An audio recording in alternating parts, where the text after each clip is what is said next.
Ola, chámame Xosé Soto Andión e pertenzo ao Departamento de Filoloxía Galega e Latina da Universidade de Vigo. O meu interese investigador céntrase na lingüística galega, na semántica e na sintaxe da oración, na dialectoloxía, no ensino de linguas, na sociolingüística e tamén na lexicografía.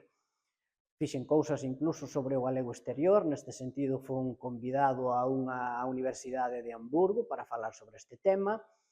e as últimas investigacións que eu teño realizado son unha investigación sobre ensino da lexicografía, publicado na editorial Dickinson, outro sobre papéis semánticos, o produtor de efecto, publicado tamén na editorial Dickinson, e dous traballos enviados a revistas internacionais que están pendentes de publicación sobre a liturxia en galego. Anímovos a participar deste tipo de traballos porque, como sabedes, a lingua, a lingüística, quen domina a palabra, domina o mundo.